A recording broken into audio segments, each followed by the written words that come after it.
I'm Stephen Galpin and welcome to Property Matters. Today we're shining a spotlight on the property data market. Joining me today to discuss this exciting new aspect of industry intelligence is Stuart Ducker of 20EA. Welcome to you, Stuart. Thank you. Welcome. Good. Well, look, Stuart, it all sounds very technical and it's probably going to fly right over my head. So perhaps we could start off by just explaining this expression data and what it is that actually it's going to bring to the property industry, which is notoriously old-fashioned in its practices. Sure. I think that's actually a fantastic question because many people talk about property data without really mentioning what it is, Stephen, if that makes sense. So as far as I'm concerned, there are sort of four portions of data that property professionals and people interested in property would want to know about. So the first is the most obvious. It's about the property itself. So whether or not it's got 3 bedrooms, it's a semi-detached house, or even more specific things like whether or not there's flying freehold at that property. So you might have an issue selling it and things like that. Okay. So that's sort of number one. So I'd want to know about the particular properties themselves and as much information as I could get hold of. The second one is about the people who live in the property, of course, especially at the minute we're finding a lot of people are in distress financially. So that's the reason why they're downsizing or selling. So it's very important that you've got some idea of the income of the individuals, what the household composition looks like, whether or not it's a house of multiple occupation where many people live, and things like that, which tell you about the individual who's living in the property.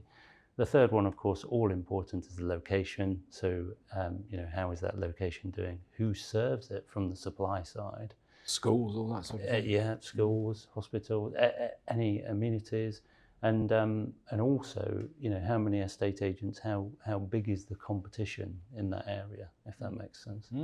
And then the final one, of course, is the market activity, which we focus a lot on. So what's the demand like? How many properties are being instructed for sale in that area or to let in that area? And how many of those actually go on and get let, and for what price compared to the price that you become with in the first place? Would you also look at the time it takes to achieve the invoicing point? In other words, how long to exchange, how long to a let being completed, that sort of thing? Always. In the last year, so we measure this in 2 ways, if you like. I don't know what everybody else does, but we at my company measures it in 2 ways. So the first of those is the time to sell, which, if you like, is the distance between instructing the property and selling. And about 50% of properties in the UK are currently selling within 22 days still. So it's a hot market still at the minute, despite what happened with the fiscal event. And then, of course, there's the time to exchange or the time to complete, which is the distance between having a sale agreed, having an offer on the table, if you like, that you've accepted, and then moving right the way through to completion, getting the keys in. And that's completely different. So whilst the time to sell has gone down, the time to exchange has increased quite a lot. Yes. Well, I was quite interesting what you say. I'm just listening very carefully to the sort of information that your data can encompass. And I've always been involved in the development side of things. And I know one of my criticism of our sales staff, a lot of the times they'd come to you and say, well, can I do this, can I do that, and this guy wants this and he wants the other, and I'd say, well, why is he buying? What's he want? What's his purpose? And they'd say, well, what's that matter? And I say, well, actually, if you understand what the guy wants, why he's buying, what his motivation is, what his aspiration is as far as the property is concerned. Is it short-term, long-term, medium-term? Is it family? Is it single? Yeah, it's a key thing to understand. It's absolutely key, because you're not, when somebody goes home after having reserved a property or done whatever, that's when the questions start to come into their head. And if you're not there to answer those questions, you're in a mess. Sure. And this is, I think, why you get a lot of failures in between reservation and an exchange. And the more information you have, the more chance you've got of that going through, and that's the real key to these things, isn't it? Getting to exchange. There are several reasons as to why people move, aren't there? You could be a first-time buyer, or you could be somebody that's upsizing or downsizing, as I mentioned earlier, for financial distress, or somebody at the opposite end of the market who's moving out of their property and into sheltered or retirement accommodation, for example. And it's, estate agents, the vast majority of them provide an exceptionally good service, and Yes. that's what they're about. That's what their differentiators are, in my opinion. So it's being able to provide that service relies on them understanding the individual at the property and all of those other 4 data points that I mentioned. Yes. Now look, I mean, I just mentioned the sort of development side of it. I can see the worth of data there. How you plan your sales programs, what sort of allowances you need to make for time, which is often a key element that developers in particular forget about. You know, when the development takes a year longer than they anticipated, and they forget the financing costs of that to be added on and that sort of thing. But I know that your main focus for this data program is actually estate agents. Is it a difficult sell to an agent?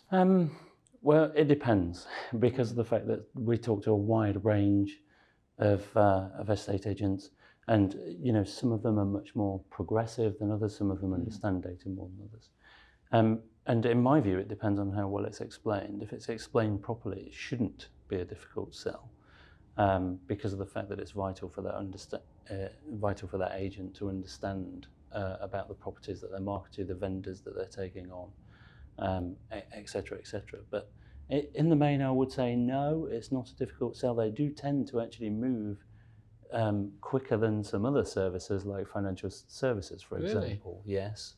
But it is, sometimes we do find ourselves doing things like taking a consultative approach to explain to you not only what data we've got and what data's about, but also how it matters to you and how it can affect you.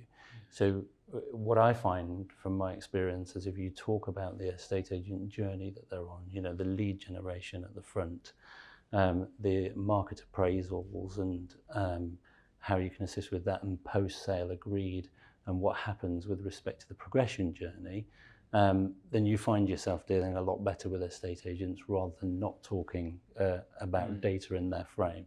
Because of course the problem with most data professionals is that they understand data and they don't really understand what estate agents are trying to do with it.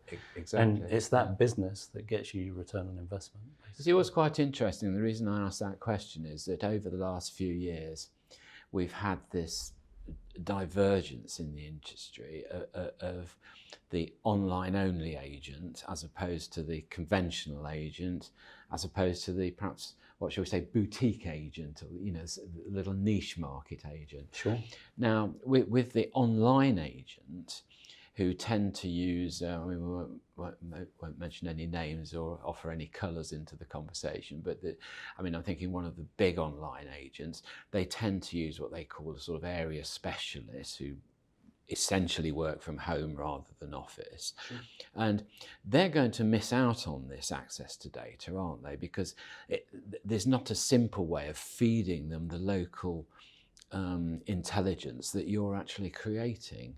So I suppose I just wonder whether it's actually going to steer us back to the conventional sort of high street agent that has got a proper base, that has got, computer terminals that can be easily accessed by staff, and a good flow of information, as opposed to sort of winging it out, sort of working from home. I wonder if there is a difference there. And if you actually look at the figures, and I'm sure you've got the data figures, instructions for these online-only agents are going down, aren't they? They're falling, yes. That's absolutely right. And one point that I was going to mention, excuse me, any supplier who serves the estate agency marketplace has to be acutely aware of that.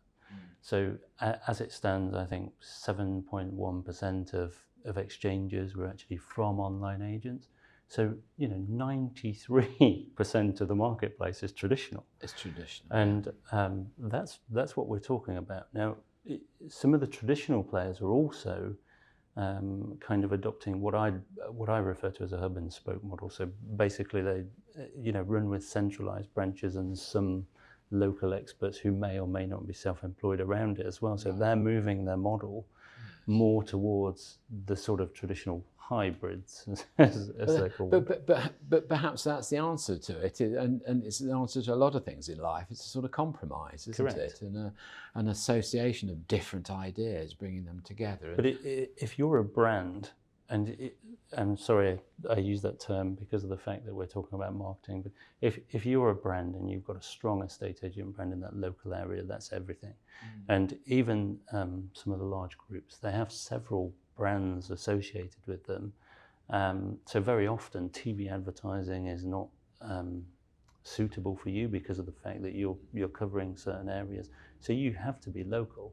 And the fact that you know that marketplace is the most important thing. Yes. I mean, it depends. So some of the online estate agents, some of them have very good local professionals and some of them have bad local professionals, and it depends on which area of the country you're in as to what service you get. Whereas for the independents, which are the largest portion of the marketplace, I think 55% of agent branches only have a single branch. There is a way of understanding and knowing that local market in detail, which other people in the market would find difficult to compete with, in my opinion.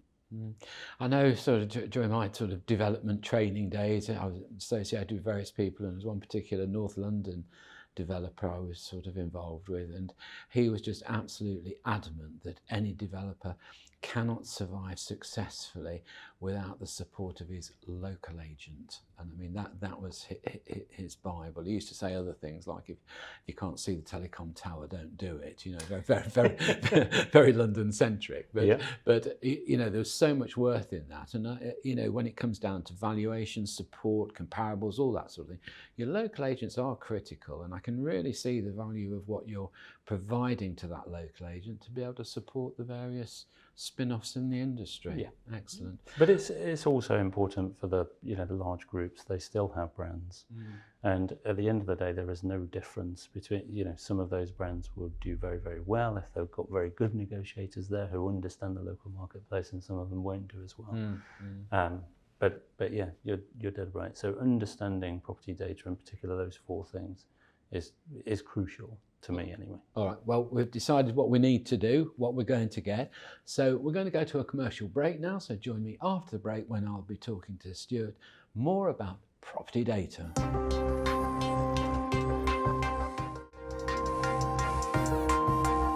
Hello and welcome back to part 2 of Property Matters. I'm Stephen Galpin.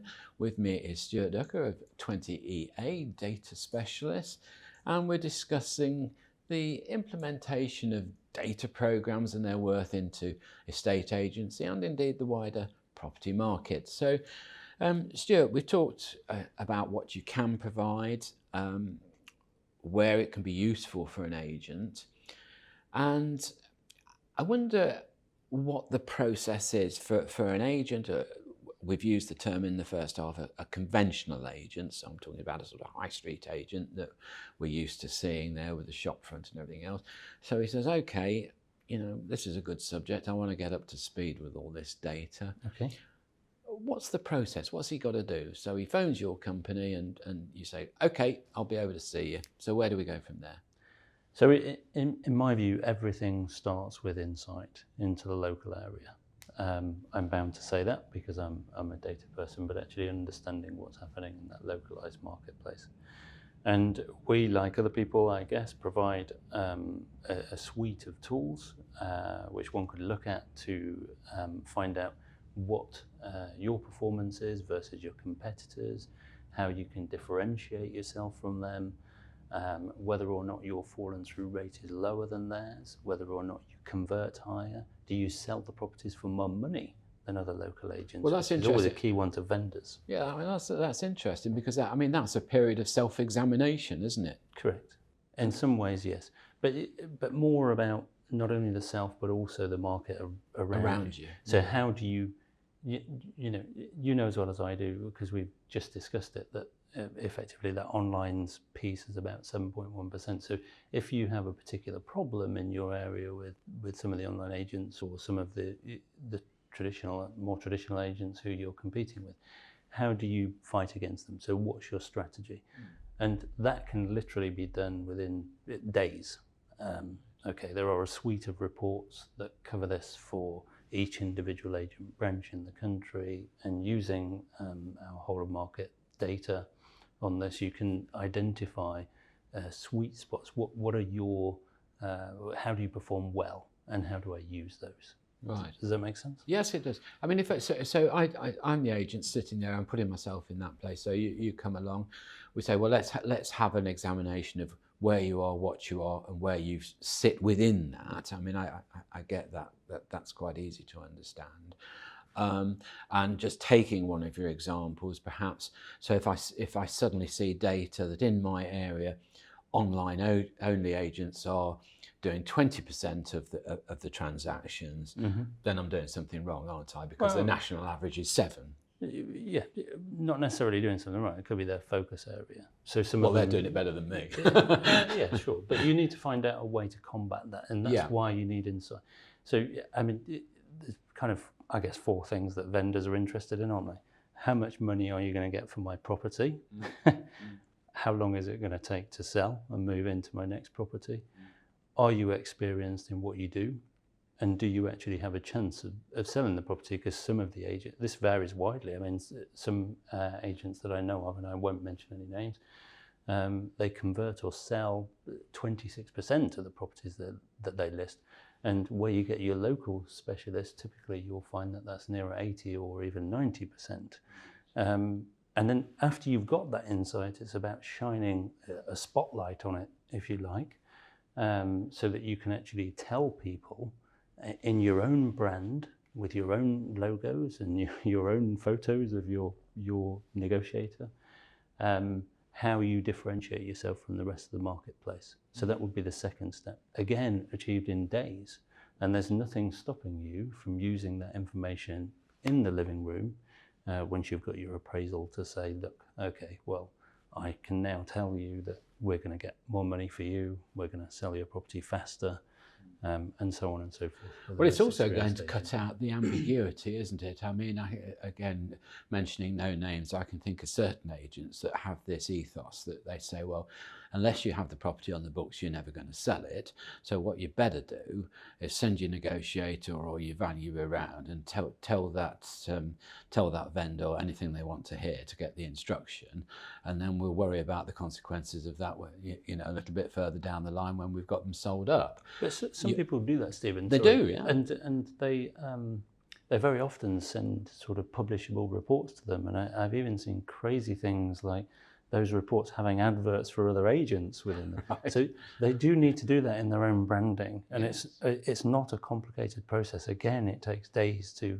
set that up, so that you've got the ability to shine a spotlight on your agency and tell the marketplace what you're doing differently from your competitors, which could be online or could be more traditional. Yeah, that's so important. I really quite like that, because it has a positive advantage and benefit to actually the vendors and purchasers that are the end product of our endeavours, really. And I mean, that's quite good. It is all based on factual data.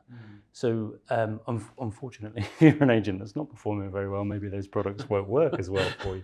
But at least you know. You have to be doing something right to shine a spotlight on it, basically. And you know as well as I do that most vendors are concerned with money. Yeah. And it is crucial how much you get for that property versus your competitors. But you know, and again, it's a question of your own attitude to things. I mean, we all know that if you do nothing, you can't really be judged, because nobody can see what you're doing. At least if you do something and you try and you make the efforts to put into place credible information to support your arguments, to support your sales pitch, I mean, it's going to have a huge worth.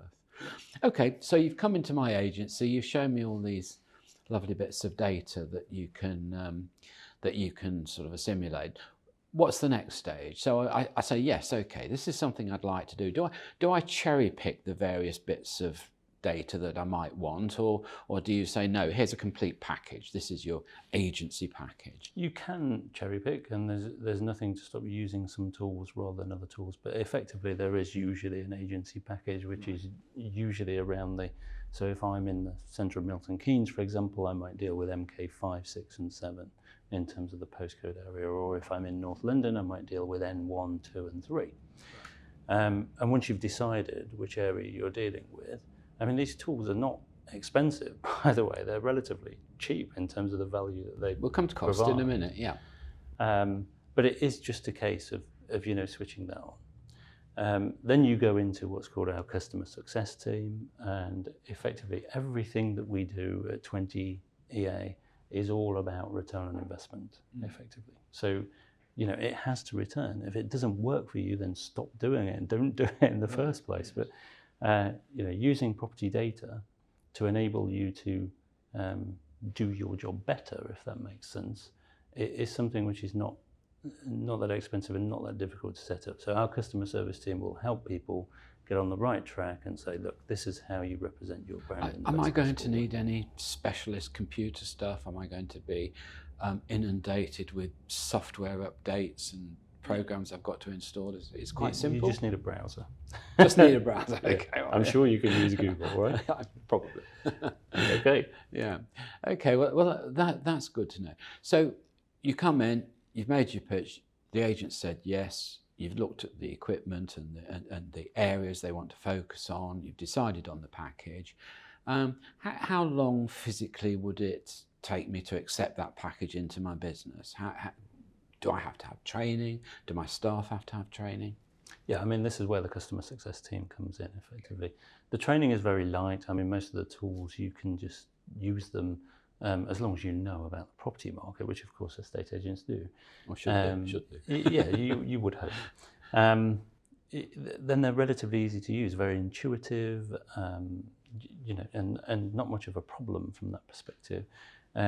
Usually the slight hurdles come from the branding element, especially with respect to marketing. So once you've identified that actually I want to target people in this area who are likely to instruct, for example, we have a product called, because at the minute, sorry, I should have mentioned this earlier, but around about 88-90% of instructions come from off market. So these are properties that are not on the market with somebody else.